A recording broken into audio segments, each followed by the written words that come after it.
Here we are, everybody. It's Friday. It's 1:03. It's time for the Gazette Radio Hour on Santa Clarita's hometown station, AM-1220 KHTS. As I said, it is the Gazette Radio Hour with Doug and John. It's the radio digest version of the Santa Clarita Gazette and Free Classifieds, your weekly alternative to the daily paper. John. Yeah, I'm back. Where'd you go? Oh, I went to Key West. Had a blast. Florida? Key West, Florida. Key West, Florida. So what did I miss when I was gone? Anything exciting? Oh, John, you wouldn't believe it. What? The billboard thing didn't go through. No, Doug, it doesn't matter. Like you said, I read your rant. It doesn't matter. Wait a minute, though. I was floored. I just knew Tony Strickland was going to win. And Steve Knight beat him. But, Doug, it doesn't matter. Okay. And in the Senate. We control the Senate now, John. We control Who's we? The Republicans. Oh, my side, my team. Your team. Yeah, go your team. But, Doug, none of that matters. What does matter, John? You almost got into a fight at a football game. Let's talk about that. No, it wasn't my fault. Oh, come on. It's always your fault. Now, Doug, let's talk. Let's review. You're a University of Arizona fan. Yeah. They're getting stomped. Well, not at the time. Not at the time. Okay. Not at the time. But there was what? There was a call on the field? Yes, there was a call. And you disagreed with the call. Or did you agree with the call? Which one was it? Oh, I disagreed vehemently. Disagreed vehemently with the call. Now, the person you got into a fight with, I were the police called? I didn't get in with a fight. Were the police called? No. Okay, no physical altercation? No. Could you have taken him? Tell me the truth. Could you take him? I don't know. He was sitting behind me, so it was kind of... Did he stand up at any point in time? You turned around to yell at a fan? I didn't yell. You didn't yell. I just disagreed. So you disagreed politely and said, "Excuse me, sir. I kindly would refer. Well, yeah. I defer to your judgment." I don't know what my facial expressions were like. The guy was an idiot. Kind of like those, like that facial expression. The guy was an idiot. But wait a minute. You're in the sea of light blue. Yeah, and I was wearing my red shirt. And you were wearing. Did it have Arizona written on it? Yes, it did. It did. So you stood up when you said. I didn't stand up. You didn't stand up. You just muttered. You turned around in your chair to look at him? We had some words. We argued over the call. Oh, really? And then he started saying nasty things about my team and what cheaters and what idiots they are and how they have to do stuff like that to win games. They can't win them fair and square. Well, even obviously they don't cheat very well because they got butt stomped. Anyway. So, no, this is more exciting. Wow, wait a minute. How did we get on this subject? We're talking about this is what matters. Stuff. We're talking about stuff that matters. You're showing passion. Steve Knight won. You woke up. This is like being a human being. We control the Senate now. You got football matters, Doug. This is awesome. So wait a minute. Did you use? Your wife was there, right? Yeah. Was she embarrassed by the situation or enraged by the situation? She didn't say. She just stared straight ahead. That's embarrassing situation. Yeah. Did you hear about it from her later? No, this is fascinating. Okay, I don't care if anybody else cares. This is like John Radio because this is awesome. It's not awesome.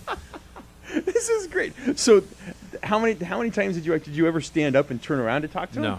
So you just muttered under your breath, or did you turn around and look at it? No, we had a conversation.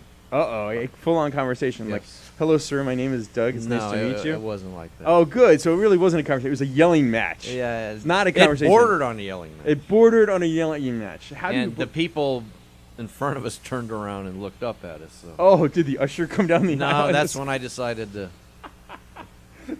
I didn't want to be one of those, where you see the police wading into the crowd. And were you on the big screen? No. This is fascinating. So what did you tell the guy? That his mother dresses him funny or something? I just told him he was an idiot. And, no, I didn't say that. Excuse me, sir, you're an idiot.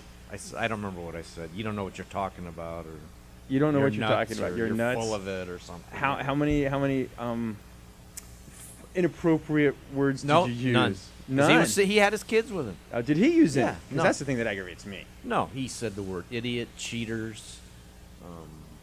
Something, I don't know. Now, let me ask you another question. Is it time for break yet? No, this is much more fun. We're going to stretch this segment out a little bit. So let me ask you another question. You're blindsiding me with this. No, this is awesome. So what was the play? Do you remember the play? The play was one of the Arizona players. The play had stopped. It had just finished up, and his momentum carried him into the pile. Mm-hmm. And they kicked him out of the game. I could see the penalty, but so he led with his helmet and smacked him and speared from somebody. From momentum, not intentionally. Yeah. He couldn't have lifted his head. Okay, I get that. Yeah.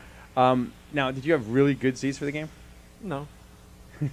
But it happened fairly close to it. Fairly close. Okay, so you're what, 30 rows up?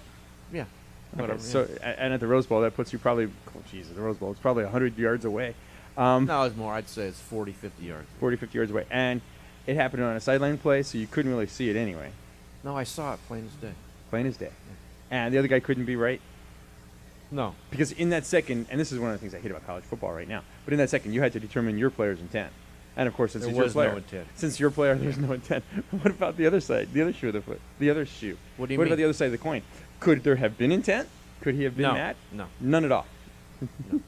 Because he was shocked. His teammates were shocked. So Arizona's coach was shocked. if the gentleman you got into the fight with was sitting right here, what would you say to him, Doug? Tell me he's an idiot. He wouldn't apologize for your inappropriate behavior, And it for was no. punching 'cause him, he's the or one that throwing got. things He's at the him. or one that things- got nasty. He got. How did he get nasty? Now this is exciting too. Because he said, "You're an idiot. You don't know what you're talking about. Did you ever play football?" Oh, wait a minute! I've said the same thing to you. And So- then he said, "You guys, the only way you can win is to try to cheat, and you're a bunch of jerks." And talking about my team, not me. Not you. But I took it. So as he if didn't. So he didn't. He doesn't know you very well, obviously. All right, now it's time for the break. All right, we'll let Doug off the hook. You're listening to Gazette Radio Hour with Doug and John on AM-1220 KHTS. We'll be right back. But We you are are a jerk and you don't know anything about football, Doug. Come on. We're done with that subject. Santa Clarita's hometown station, AM-1220 KHTS, is what you're listening to, everybody. It's, in particular, the Gazette Radio Hour with Doug and John, the radio digest version of the Santa Clarita Gazette and Free Classifieds. And we have on the line with us Mr. Rob Lewis. Rob, are you with us? I'm with you guys. Rob is the author of the book, Love Me When I'm Gone. He's also a columnist for the Santa Clarita Gazette, and we're glad to have him on. We want to get right to it, Rob. We only have a few minutes with you today. Okay, what do you think, man? We got the Senate. We got more majority in the House. Anything going to change?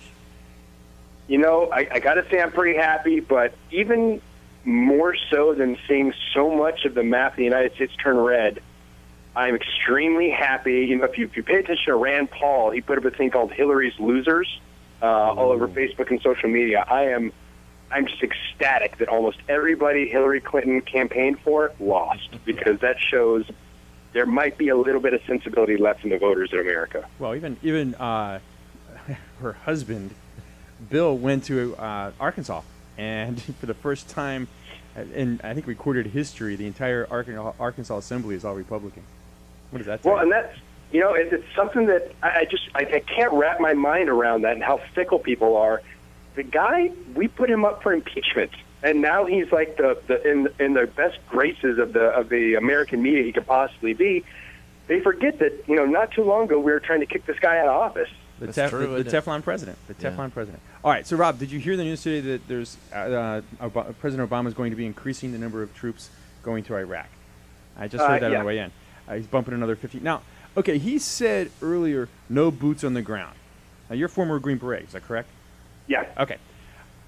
When I hear that, it's like a football coach and Doug knows a lot about football. It's like a football coach Easy. going in, yeah, we've got a great running back, but we're not going to use him. Doesn't that put handcuffs on the military? Well, yeah, and this is all kind of a sleight of hand in politics, right? So one of the things about special operations is both in our wounded and killed in action and the boots on the ground, air quotes here, they don't really report on us. So he can say no boots on the ground when technically we've got black ops, we've got, you know, agency guys, we've got special operations guys on the ground because they don't report us. Okay. But anytime you hear we're dropping bombs, NATO is dropping bombs, Americans dropping bombs, we have boots on the ground because our rules of engagement require somebody on the ground to positively identify the target before the planes will drop those bombs. Right. Oh, they can't just do it from satellite? No, we require PID. So anytime we have a high-value target, doesn't matter if they're Tier 1, Tier 2, or Tier 3, if they're going to drop a bomb just based on collateral damage and our rules of engagement, they want a human being, an American. We can't even use, like, you know, our sources there. It has to be an American soldier on the ground saying, yes, there's our guy, drop the bombs. So they're in some pretty tough situations, though. Tricky situations if they have to do that. Am I right? Yeah, it is. I mean, that's why it's such a dangerous job. That's why, you know, being a recon element, I was in special reconnaissance. My team, we were an SR team, so that's a lot of what we did was positively identify guys. Go up on a mountain, either take them out in a sniper mission or drop bombs. But it would be 2 or 3 of us sitting up on a mountain, sometimes for a week on end, waiting to see that one guy so you can call up to hire and say, hey, we got him. We got him. Good. Yeah, we got him. Go. But but doesn't the whole no boots on the ground thing? He's obviously. I think he's limiting the effectiveness of the military. Why take that off the table right away? Just say, hey, look, we're going to go in, we're going to do the job. Period, end of story, whatever it takes. Well, I got to tell you, if I was king for a day, it would just be a standing rule that if you're going to be the commander-in-chief of the largest and most powerful military arsenal in the world, you got to have some kind of military experience. And it's just a proven fact. It's shown time and time again this guy does not know what he's doing, and he's not listening to the people who know what they're doing. And we saw over the last couple of years, anybody who tells him you don't know what you're doing gets fired. Yeah. So, it's just long-standing, time and time again, he's just showing that he has absolute disregard for what the military has to say, and he doesn't know what he's doing, so he's just bungling time and time again. Hey, Rob, just came up in the news, I think, yesterday, and it's creating a lot of controversy where it was leaked that he had written a letter to the, whatever they call the guy, the head Ayatollah in Iran about getting them to help us with the ISIS dudes. Yeah. And it's raising all kinds of controversy. ISIS dudes? Whatever they are. What, they don't have any dudettes, do they? Anyway, what's your thought on that? Well, there's a great quote, there's a great saying when you're talking about geopolitics and kind of this global game of Stratego that we play. It's that idea that the enemy of my enemy is my friend, right? But the problem that you get to play here is well, who really is ISIS and where do they really come from? So for all that we know, Iran might have actually created ISIS. They might be backing, they might be arming, they might be funding ISIS. So if we're trying to go to Iran and ask them for their help to help us get ISIS, but ISIS is really a project of their own, then what are we going to do? We're going to share intel with Iran on how to fight their own subordinates that they're fighting us with? It's and this is the problem. When you really don't understand where this element comes from, you don't really know who's my enemy and who's my friend. At the end of the day, we've got reports of ISIS having anywhere from 10 to 30,000 troops. I mean, it's something that we really don't know where they come from. And so to do this thing where we're going to other people, and by the way, we still have Israel. He went behind Israel's back to go to Iran. Israel would be more than happy to help us annihilate these guys. Exactly. And I tell you what, if we used the Air Force, if we used Jordan, if we used Israel, and we took JSOC and USASOC and just didn't allow the cameras to go in there, just said, hey, boys, you got a month, annihilate these guys, I guarantee you we could do it. It would be over pretty quickly. All right. Oh, yeah. I was looking at the Gazette, and I saw an article you wrote for the Gazette, switching completely, talk about political whiplash. Okay, you wrote an article about Hollywood and the tax break. Yeah. Okay. I wanted to ask you, because we had Scott Wilk in here, the Assemblyman Scott Wilk, that was one of the things they were proud about, was doing something for Hollywood, getting that Hollywood tax break out there, hopefully reinvigorating the entire production in California of these feature films. Reading your article, I got the impression you don't think that's enough. I think it would have been enough 10 years ago. Okay. But that's the unfortunate thing is, when you're looking at a politician, they're looking at the next election cycle, so 2 to 4 years. Right. You're looking at a business, a large corporation like NBC Universal or, ABC or Sony Pictures, one of these huge companies. They're not looking at 2 years. They're looking at the next 10, 20, 30, 40 years. And so for a politician to wait this long to actually come through and make any of these tax incentives, these companies have already made their decisions a long time ago. Like when I was writing in the article, all my friends that are producers and directors and stuntmen, all these other guys, have already bought their homes in the other states. They've already made these moves. They've already got all this infrastructure built in Toronto and Michigan and Texas and Florida. It's too late. Like, sorry. I mean, politicians, that's great. It looks good on your next, electoral pamphlets, but it's too late. You waited too long. All right, Rob, unfortunately, we're out of time. We really appreciate you coming on. We've been talking to Rob Lewis, the author of Love Me When I Gone, and a columnist for the Santa Clarita Gazette. Rob, thanks so much for your time, and we'd like to have you on again next week. All right, thank you, guys. Have a great weekend. It goes way too fast with Rob. Yeah. Way too fast. We need more time. We're going to talk to our board op. Peter, make that so, okay? All right, good. All right, you're listening to Gazette Radio Hour with Doug and John on AM-1220 KHTS, Santa Clara's hometown station. We'll be right back.